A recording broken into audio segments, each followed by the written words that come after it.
J'aimerais tellement me sentir accepté. Je serais prêt à tous les efforts pour que ça marche. C'est Naruto Uzumaki qui m'a fait changer d'avis. Faire partie d'un groupe, jusqu'à présent, il n'y avait que la haine et mes désirs de vengeance qui me ralliaient aux gens. Mais en le voyant, tout a changé.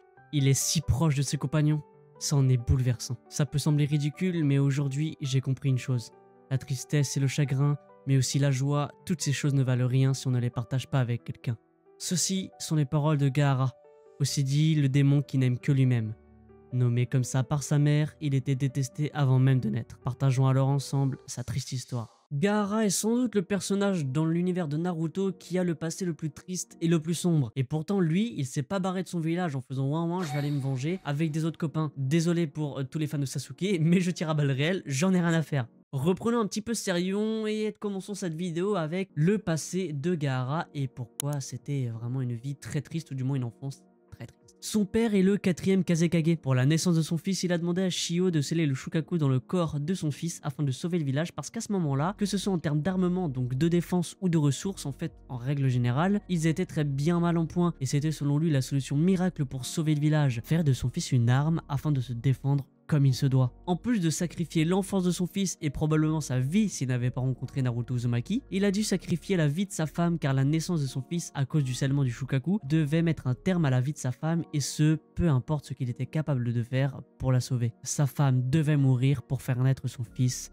Gaara. C'est donc pour cela qu'elle le nomme ainsi, Gaara, qui veut dire, comme énoncé un petit peu plus haut, le démon qui n'aime que lui. Bien que tout ceci soit uniquement la faute de son père, Gaara a donc subi la colère, la haine et le désespoir de sa mère, le considérant lui comme le problème de toute cette tragédie dans l'histoire. Bon, même si c'est pas vraiment vrai, on le verra un petit peu plus tard, mais en tout cas c'est ce que Gaara pense à ce moment-là quand il est enfant. Sa mère ne l'aime pas. C'est pour cette raison que même avant de naître, il fut détesté par sa famille, et en particulier mal aimé par son père, car seule son envie d'en faire une arme existait pour ce dernier. Son père s'en servait tellement comme une arme que c'est lui qui l'entraînait au combat. Par contre, c'est son oncle Yashamaru qui devait s'occuper de son éducation. Le 4e Kazekage n'avait pas de temps à perdre pour son arme, pas le temps pour l'aimer. Je rappelle que vous pouvez me donner votre avis concernant le passé de Gaara. Est-ce que vous trouvez que c'est le personnage qui a le plus souffert dans l'univers de Naruto? N'hésitez pas à me dire ça en commentaire. Et puis n'hésitez pas à liker la vidéo, à vous abonner et puis à activer la petite cloche pour les prochaines vidéos. Instant pub, je vous recommande la vidéo de Kenbo de la chaîne Waxan. Il a fait une vidéo sur tout ce qui se passe au Congo. Elle sera dans la description. C'est hyper important pour moi que vous voyez ça.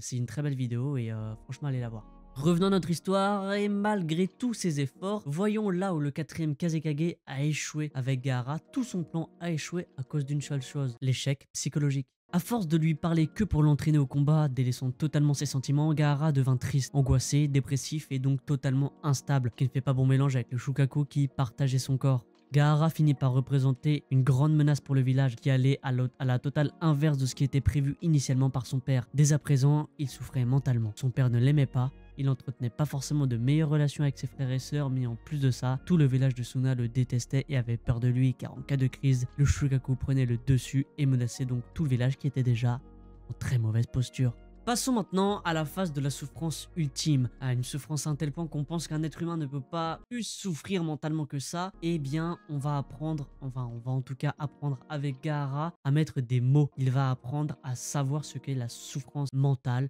la souffrance physique, avec des mots. Lors d'un jour normal pour Gaara, il a vu des enfants jouer au ballon. Enfants qui avaient son âge, il a alors voulu leur rendre un ballon et pourquoi pas partager un moment avec eux parce qu'il en avait marre d'être seul. Et sans le contrôler, il s'est mis à blesser les enfants en question qui sont immédiatement fuis en voyant Gaara. Et face à cette folie, Yashamaru, son oncle, s'interpose donc pour l'arrêter et finit lui aussi de bien blessé. À force de souffrir mentalement, Gaara en est venu à vouloir souffrir physiquement. Il essaya donc de se mutiler et son corps étant fait de sable, il a échoué. C'est alors qu'il demande un conseil à son oncle, savoir ce qu'était la douleur car il ignorait ce que c'était. Suite aux informations de Yashamaru, il a compris donc que cette douleur-là qu'il ressentait, il la ressentait depuis longtemps. Mais en fait c'était dans son cœur. S'ensuit une belle phrase de son oncle qui lui explique que contrairement à la douleur physique, la douleur au cœur ne se soigne pas avec des bandages ou des médicaments, mais avec de l'amour. Ce que Gaara, outre par son oncle, n'en a jamais reçu de personne et a même reçu tout l'opposé de l'amour de toutes les personnes qui l'entourent. Là vous pensez que ça y est, c'est bon, pour un enfant, Gaara il a assez souffert,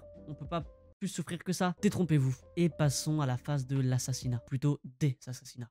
Se révélant donc trop dangereux, son père missionne Nyashamaru, son oncle, de tuer Gaara. Je vous résume les faits, mais Gaara déjoue cette tentative et démasque le ninja qui a essayé de le tuer, qui jusqu'à présent était masqué. La vision d'effroi quand il vit son oncle qui pensait être son seul allié sous cet accompagnement de ninja masqué. Son oncle lui avoue alors qu'il le hait aussi et depuis le premier jour car il a pris la vie de sa sœur bien-aimée et lui révèle alors le plan de sa mère qui était de se servir de Gaara pour détruire le village. Il lui explique la signification de son nom et de tout ce qui l'entoure. Gaara a dû supporter ça, puis le fait que son père l'ait engagé pour le tuer. Et ça, son père a engagé même plusieurs autres assassins en vain car Gaara les a tous arrêtés. Alors bien sûr, les informations sur sa mère c'était un petit peu erroné. Je vous mets un petit passage qui vous fera comprendre ce que vraiment pensait sa mère, mais ça Gaara il l'a appris bien après. Il l'a appris en fait à la 4e grande guerre ninja par son père lui-même.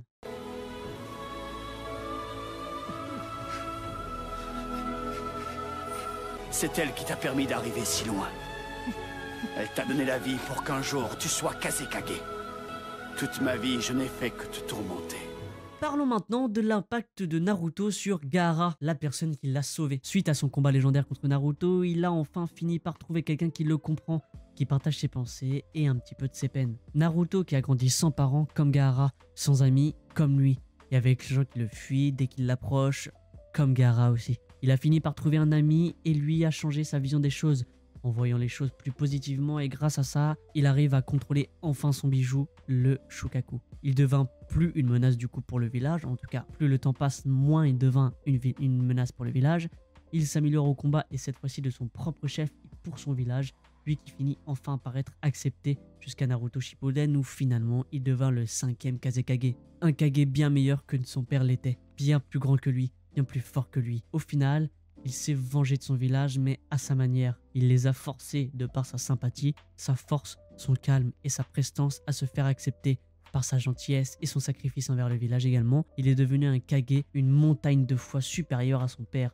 Et il a finalement été le porte-parole et le chef des opérations sur le champ de bataille pendant la 4e grande guerre ninja. Gaara est devenu la meilleure version de lui-même. Voici comment un personnage qui a tant souffert, qui a vécu des horreurs, qui a vécu les pires choses possibles, étant un simple enfant, voici comment cette personne-là a réussi à se construire grâce à une personne, grâce aussi à son mental et grâce à sa force de persévérance. Il était persécuté, détesté, craint de tout et il finit respecté, aimé et tout simplement le Kage, le rôle le plus important d'un village. Le 5e Kage est un Kage honorable, un Kage très fort, un Kage qui a sauvé le village. Et au final, on peut se poser la question, est-ce que le plan de son père a échoué ? Non. Mais est-ce qu'il a réussi grâce à son père? Non. Gaara s'est fait tout seul. Il a réussi à mettre le plan de son père en place, seul, ou du moins avec l'aide de Naruto, mais au sein du village, il l'a fait seul. Il s'est fait sa place seul, et comme Naruto, il a forcé les gens à l'aimer et à faire de lui le 5e Kazekage. Voici pour la vidéo concernant Gaara. Je le rappelle, j'avais fait un post, un sondage pour savoir quelle est la vidéo que vous vouliez voir car j'hésitais entre 2 vidéos. Les votes ont été clos et vous avez préféré cette vidéo.